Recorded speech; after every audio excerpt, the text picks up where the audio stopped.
शहर में कांग्रेस के वरिष्ठ नेताओं का जमावड़ा रहा। मौका था पार्टी की दिग्गज नेता रही स्वर्गीय इंदिरा हृदयेश की दूसरी पुण्यतिथि का। इस मौके पर महाराष्ट्र के पूर्व राज्यपाल भगत सिंह कोश्यारी, पूर्व मुख्यमंत्री हरीश रावत, कांग्रेस प्रदेश अध्यक्ष करण महारा, नेता प्रतिपक्ष यशपाल आर्या, पूर्व विधानसभा अध्यक्ष गोविंद सिंह कुंजवाल मौजूद रहे।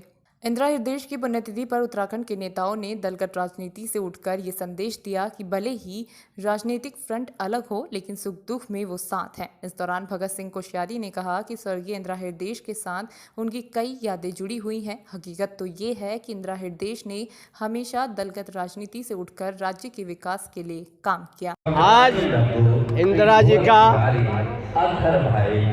तृतीय पुण्यतिथि है। मैं उनके सुपुत्र भाई सुमित का बहुत आभारी हूं और मैं कृतज्ञ हूं कि सुमित ने मुझे याद किया और इस बहाने मुझे इंदिरा जी के साथ बहुत लंबा, जब वो एमएलसी का चुनाव लड़ती थी हम उनके विरोध में काम करते थे। जब मैं विधान परिषद में था वो विपक्ष में थी, मैं पक्ष में था।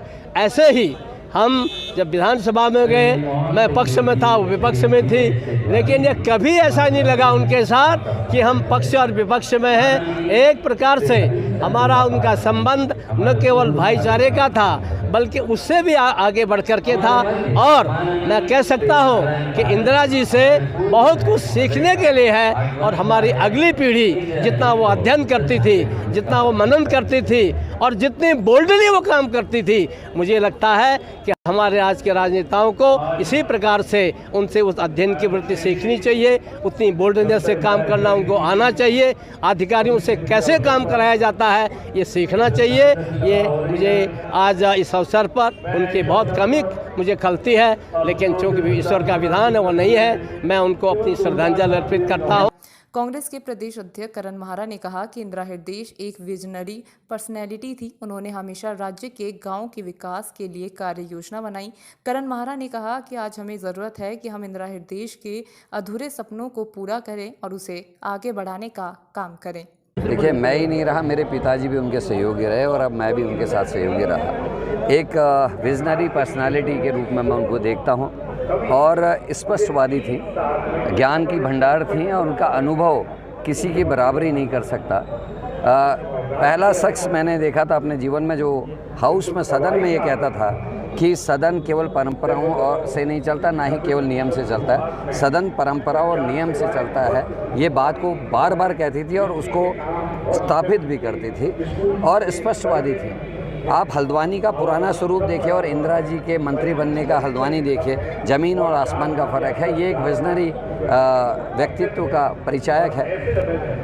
आज अच्छा लगता अगर गोलापार में उनका सपना पूरा हुआ होता, लेकिन उनकी मृत्यु के 2 साल बाद भी डबल इंजन की सरकार उसको नहीं कर रही है, जो हमारे लिए एक चिंता का विषय है। उत्तराखंड के पूर्व मुख्यमंत्री हरीश रावत ने इंदिरा हृदयेश के साथ रही अपनी कुछ यादों को साझा किया। उन्होंने कहा कि स्वर्गीय इंदिरा हृदयेश और हरीश रावत ने राज्य के हित के लिए साथ में संघर्ष किया है। हरीश रावत ने कहा कि वो संपूर्ण और दृढ़ व्यक्तित्व की नेता थी। उन्होंने राज्य के लिए अपना सब कुछ समर्पित कर दिया।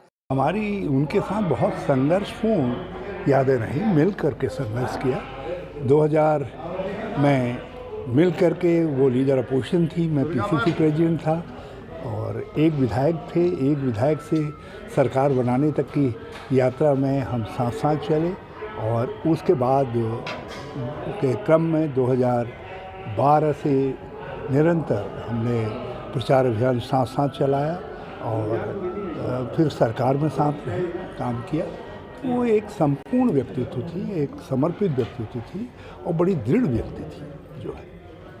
स्थानीय विधायक और इंदिरा हृदयेश के पुत्र सुमित हृदयेश ने कहा कि वो अपनी मां को छोड़े गए अधूरे कार्य को पूरा करेंगे। सुमित ने कहा कि मां इंदिरा हृदयेश से ही उनमें राजनीतिक समझ पैदा हुई। राजनीतिक समझ आने के बाद उन्हें महसूस हुआ कि एक सच्चे राजनेता का कार्य आम जन के लिए अपना जीवन समर्पित करना होता है। बहुत बड़ा योगदान है। आप जो सुन रहे हैं लोगों को और जो अपनी एक जो अपनापन था उनके अंदर, चाहे पक्ष हो विपक्ष हो, और काम के प्रति जो संजीदगी थी, जैसे भी कोश्यारी जी कह रहे थे, अध्ययन जितना करती थी पाठ्यक्रम का, अध्ययन करती थी, संसदीय ज्ञान जो उनका था, तो वाकई में भूतपूर्व है। और जिस प्रकार से सबको साथ लेकर चलने का उनका हमेशा प्रयास रहता था, राज्य के हित में जो विकास का प्रयास था, वाकई में अद्वितीय तुलनीय है। आज उनकी कमी मुझे ही नहीं, पूरे हल्द्वानी वासी को ही नहीं, पूरे उत्तराखंड वासियों को अवश्य महसूस होती है। कांग्रेस पार्टी के लोग को विशेष, क्योंकि एक वो साफ स्पष्ट तरीके से अपनी बात रखती थी, बेबाकी से बात रखती थी, बोल्डनेस से बात रखती थी, और आज कहीं ना कहीं राजनीति में ऐसी स्पष्टता की कमी है।